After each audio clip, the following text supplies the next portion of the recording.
യുദ്ധം അതാണല്ലോ കത്തി നിൽക്കുന്ന വിഷയം.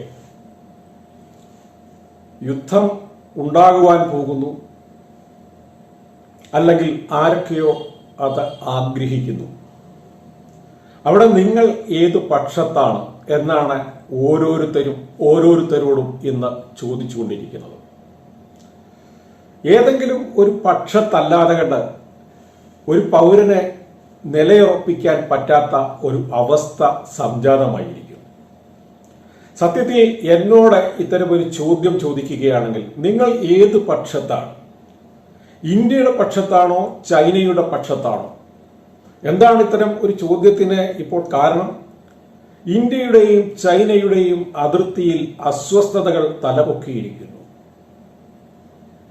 കഴിഞ്ഞ ദിവസം ഉണ്ടായ ഒരു ഏറ്റുമുട്ടലിൽ ഇന്ത്യയുടെ ഒരു പ്രമുഖ സൈനിക ഉദ്യോഗസ്ഥൻ അടക്കം 20 പേർ വീരമൃത്യു പ്രാപിച്ചിരിക്കുന്നു. അങ്ങേത്തലയ്ക്കൽ ചൈനയിൽ എത്ര പേർക്ക് അത്യാഹിതം സംഭവിച്ചിട്ടുണ്ട് എന്ന് അവർ വ്യക്തമാക്കിയിട്ടില്ല. ഇന്ത്യയുടെ പക്ഷത്തു നിന്നും നമ്മൾ അറിയുന്നത് 45ഓളം ആൾക്കാർക്ക് പരിക്ക് പറ്റിയിട്ടുണ്ട്. അവരിൽ എത്ര പേർ വീരമൃത്യു, ആര് മരിച്ചാലും മരണം വീരമൃത്യുവാണ്. സ്വന്തം താല്പര്യങ്ങൾക്ക് വേണ്ടി അല്ലല്ലോ മരിച്ചത്, പ്രാപിച്ചിട്ടുണ്ട് എന്ന് നമുക്ക് അറിയുകയില്ല. അതാണ് അവസ്ഥ. ഇങ്ങനെ ഈ പരസ്പരമുള്ള പകയും ഏറ്റുമുട്ടലുകളും ഒക്കെ നിലനിൽക്കുമ്പോൾ ഒരു ഇന്ത്യൻ പൗരൻ എന്ന നിലയിൽ നിങ്ങൾ ഏത് പക്ഷത്ത് നിലകൊള്ളുന്നു എന്ന ചോദ്യം മുമ്പെങ്ങും ഉണ്ടായിട്ടില്ലാത്ത വിധം ഓരോരുത്തരും നമ്മളോട് ചോദിച്ചുകൊണ്ടിരിക്കുകയാണ്.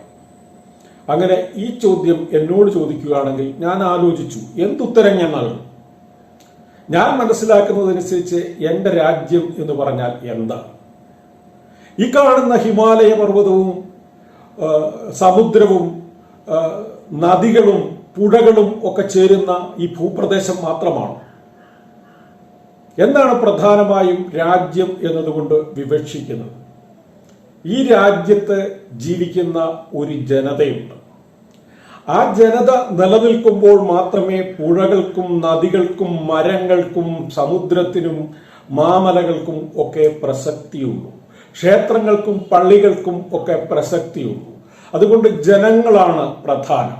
രാജ്യം എന്നതുകൊണ്ട് നമ്മൾ വിവക്ഷിക്കുന്നത് ജനങ്ങൾ എന്നാണ്. ഒരു രാജ്യം പുരോഗമിക്കുന്നു എന്ന് പറയുമ്പോൾ അതിനർത്ഥം ആ രാജ്യത്തെ ജനതയൊന്നാകെ പുരോഗമിക്കുന്നു, അവരുടെ ജീവിത നിലവാരം ഉയരുന്നു എന്നതാണ്. അത് ഇന്ത്യയിലായാലും ചൈനയിലായാലും പാകിസ്ഥാനിലായാലും അത് അങ്ങനെ തന്നെയാണ് അർത്ഥം. അപ്പോൾ ഞാൻ എൻ്റെ രാജ്യത്തെ സ്നേഹിക്കുന്നു എന്ന് പറഞ്ഞാൽ ഞാൻ എൻ്റെ രാജ്യത്തെ ജനതയെ സ്നേഹിക്കുന്നു. അവരുടെ പ്രശ്നങ്ങൾക്ക് പരിഹാരം കാണാൻ ആഗ്രഹിക്കുന്നു. അവരെ മുന്നോട്ട്, ഞാൻ ഉൾപ്പെടെയുള്ള ജനതയ്ക്ക് മുൻപോട്ട് പോകാനുള്ള വഴി കണ്ടെത്തുവാൻ ശ്രമിക്കുന്നു എന്ന് തന്നെയാണ് അതിനർത്ഥം. അത് ചൈനയെ സംബന്ധിച്ചിടത്തോളവും പാകിസ്ഥാനെ സംബന്ധിച്ചിടത്തോളവും അതിന് അതേ അർത്ഥമുള്ളൂ. അപ്പോൾ ചൈനയെ ശത്രുവായി കാണണം എന്നോട് പറഞ്ഞാൽ എൻ്റെ മനസ്സിൽ വരുന്നത് ചൈനയിലെ നിഷ്കളങ്കരായ ജനങ്ങളാണ്, പാകിസ്ഥാനിലെ നിഷ്കളങ്കരായ ജനങ്ങളാണ്. അവരും എന്നെ പോലെ, എൻ്റെ രാജ്യത്തെ ജനങ്ങളെ പോലെ കഷ്ടപ്പെട്ട് അന്നത്തെ അന്നം ഉറപ്പാക്കുന്നവരാണ്. അവരെ ശത്രുക്കളായി കാണുവാൻ എനിക്ക് കഴിയുകയില്ല. അവരെൻ്റെ ശത്രുക്കളല്ല. പിന്നെ ഈ യുദ്ധവും അതിർത്തിയിലെ അസ്വസ്ഥതകളും ഒക്കെ എന്തിനു വേണ്ടിയുള്ളതാണ്? ഞാൻ മനസ്സിലാക്കുന്നത് അത് ഭരണകൂടങ്ങളുടെ ആവശ്യമാണ്. ചൈനീസ് ഭരണകൂടത്തിന്റെ ആണെങ്കിലും ഇന്ത്യൻ ഭരണകൂടത്തിന്റെ ആണെങ്കിലും ആവശ്യകതയാണ് ഈ അസ്വസ്ഥതകളും ഇതിനു മുമ്പുണ്ടായിട്ടുള്ള യുദ്ധങ്ങളും. യുദ്ധങ്ങളിൽ പരാജയപ്പെട്ടാൽ പോലും ചിലപ്പോൾ ഭരണാധികാരികൾ യുദ്ധം ആഗ്രഹിക്കും. അത് സ്വന്തം നിലനിൽപ്പിന് വേണ്ടിയാണ്, സ്വന്തം രാജ്യത്തെ പ്രശ്നങ്ങൾ മറച്ചു വെക്കാനായിട്ടാണ്. ഇപ്പോൾ ഇവിടെ ആർക്കൊക്കെ എന്തൊക്കെയാണ് മറച്ചു വെക്കാനുള്ളത് എന്ന് നമ്മൾ ചർച്ച ചെയ്യേണ്ടതായിട്ടില്ല. അല്പം വിവേകവും കാര്യവിവരവും ഒക്കെ ഉള്ളവർക്ക് അറിയാം. ഇന്ത്യക്കാണെങ്കിലും ചൈനയ്ക്കാണെങ്കിലും ചില പ്രശ്നങ്ങളെ അവർ സ്വന്തം ജനതയുടെ മുമ്പിൽ തല ഉയർത്തി നിൽക്കാൻ കഴിയാത്ത ചില വിഷയങ്ങളെ അവർ അഭിമുഖീകരിച്ചു കൊണ്ടിരിക്കുകയാണ്. ഇതൊക്കെയാവാം ഈ അസ്വസ്ഥതകൾക്ക് കാരണം എന്ന് നമ്മൾ ചിന്തിച്ചു പോകും. ഏതായാലും ഈ യുദ്ധം ഏതൊരു നാട്ടിലെ ജനങ്ങൾക്കും സമാധാനം നേടിക്കൊടുക്കത്തില്ല, പ്രശ്നങ്ങൾ പരിഹരിക്കുകയില്ല. ഇന്ത്യയും ചൈനയും തമ്മിൽ 1962 യുദ്ധം നടന്നു. എന്ത് വിഷയമാണ് പരിഹരിച്ചിട്ടുള്ളത്? അടിസ്ഥാനപരമായി ഈ രണ്ട് രാജ്യങ്ങൾ തമ്മിലുള്ള ഏതെങ്കിലും പ്രശ്നം പരിഹരിച്ചിട്ടുണ്ടോ? എന്താണ് ഈ രാജ്യങ്ങൾ തമ്മിലുള്ള അടിസ്ഥാന പ്രശ്നങ്ങൾ? അവർ തമ്മിലുള്ള അതിർത്തി നിർണയിക്കപ്പെട്ടിട്ടില്ല. സാമ്രാജ്യത്വ രാജ്യങ്ങൾ ഉപേക്ഷിച്ചു പോയപ്പോൾ, അല്ല അവരെ പറഞ്ഞ് ഇവിടെ നിന്ന് തുരത്തിയപ്പോൾ എന്തൊക്കെയാണോ നല്ലതെന്നിരുന്നത് ആ രീതിയിൽ കാര്യങ്ങൾ പൊയ്ക്കൊണ്ടിരിക്കുകയാണ്. ഇന്ത്യയും പാകിസ്ഥാനും തമ്മിൽ കൃത്യമായ വേലിക്കെട്ടുകളുണ്ട്. ചൈനയും ഇന്ത്യയും തമ്മിൽ അങ്ങനെ വേലിക്കെട്ടുകളില്ല. അവരവരുടെ പ്രദേശം എന്ന് അവകാശപ്പെടുന്ന കുറേയേറെ സ്ഥലങ്ങളുണ്ട്. നെടുനീളത്തിൽ കിടപ്പുണ്ട്. കിലോമീറ്ററുകളോളം 4500 കിലോമീറ്ററോളം ഏകദേശം അത്തരം സ്ഥലങ്ങളുണ്ട്. ആ സ്ഥലങ്ങളിൽ രണ്ടു കൂട്ടരും ഉടമസ്ഥാവകാശം അവകാശപ്പെടാറുണ്ട്. അതായത് ഇതിലേതാണ് നീതി? അല്ലെങ്കിൽ തുല്യമായി രണ്ടു കൂട്ടർക്കും പ്രശ്നമില്ലാതെ, ഇലയ്ക്കും മുള്ളിനും പരിക്കില്ലാതെ എങ്ങനെ ഇത് പരിഹരിക്കാം? അതിനുള്ള ഒരേ ഒരു പോംവഴി യുദ്ധമാണെന്ന് നമ്മൾ കരുതുന്നില്ല.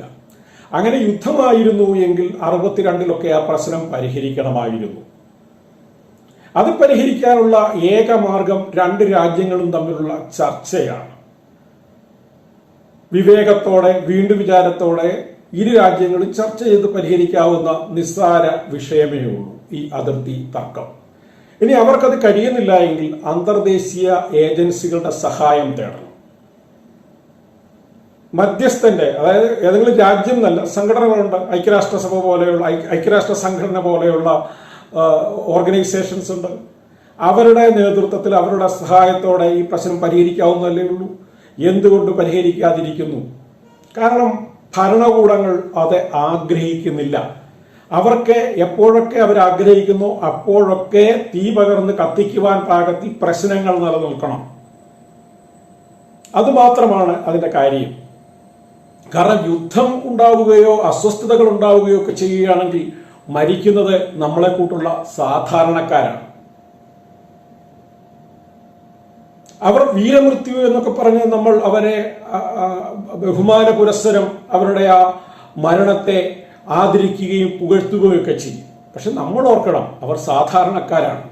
നമ്മളെപ്പോലെ അന്നന്നത്തെ അന്നത്തിന് വഴി തേടി സുരക്ഷിതമായ ഒരു ജോലി തേടിയെത്തിയവരാണ്.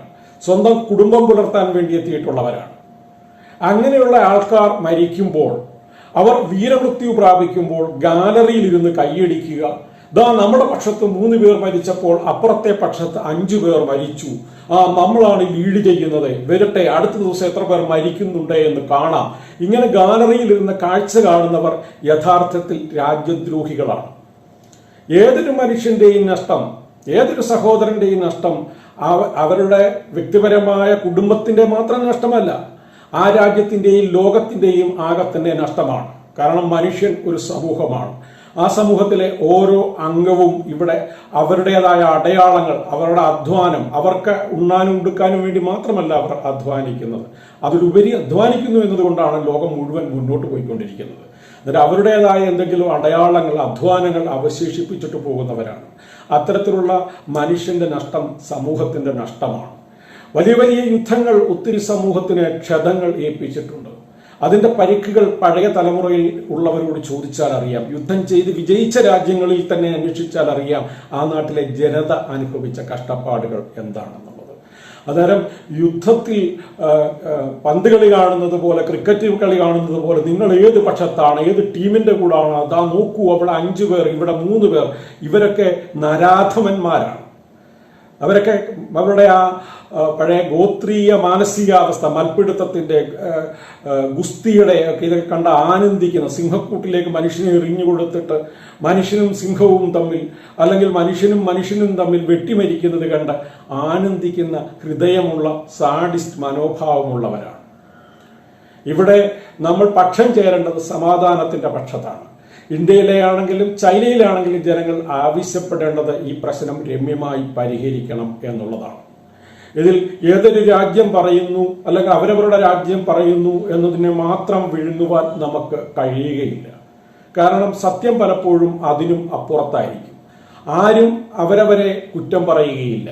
എല്ലാവരും മറ്റുള്ളവർ ചതിയന്മാർ, അവർ നമ്മളെ കടന്നാക്രമിച്ചിരിക്കുന്നു എന്ന് ചൈന പറയും.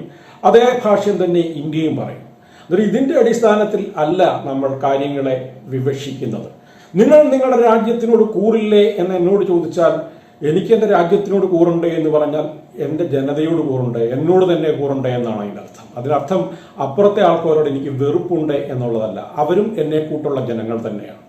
അവരും ചൈന എന്ന് വിവക്ഷിക്കുമ്പോൾ ചൈനയിലെ ജനങ്ങളാണ്. അവരും ഇന്ത്യക്കാരും പാകിസ്ഥാനികളും എല്ലാം ഈ ലോകത്തിൽ ജീവിക്കുവാൻ അർഹതയുള്ള ഹ്യൂമൻ ബീയിങ്സ് തന്നെയാണ്. അവർ അങ്ങനെ ആയിരിക്കുകയും വേണം.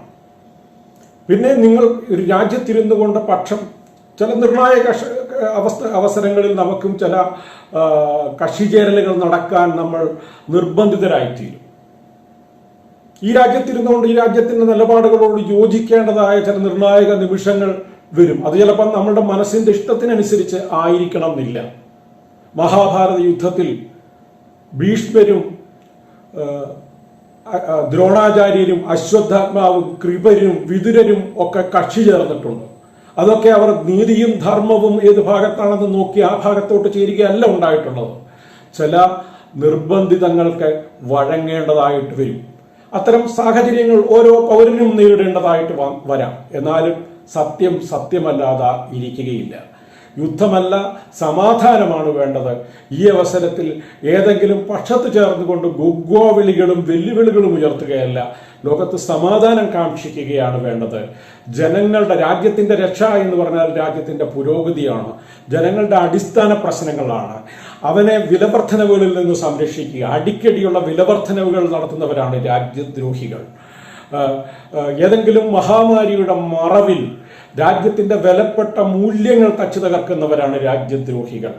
ഒരു ജനത കഷ്ടപ്പെട്ട് നേടിയെടുത്തതൊക്കെയും ചില പ്രത്യേക ആൾക്കാർക്ക് വേണ്ടി തീരെഴുതുന്നവരാണ് രാജ്യദ്രോഹികൾ. അത്തരം രാജ്യദ്രോഹങ്ങളെ മറച്ചു വെക്കുവാൻ കപടമായ ചില സംഗതികൾ സൃഷ്ടിച്ച് അതിൻ്റെ പിന്നിലേക്ക് നമ്മളെ നയിക്കുന്നവരുടെ വഞ്ചന, അത് ഇന്ത്യയിൽ ഉള്ളവരായാലും ചൈനയിൽ ഉള്ളവരായാലും ആ ഭരണകൂട താല്പര്യങ്ങളെ നമ്മൾ തിരിച്ചറിയണം എന്ന് മാത്രം അഭ്യർത്ഥിക്കുന്നു. ഇതിൻ്റെ പേരിൽ തലപോയ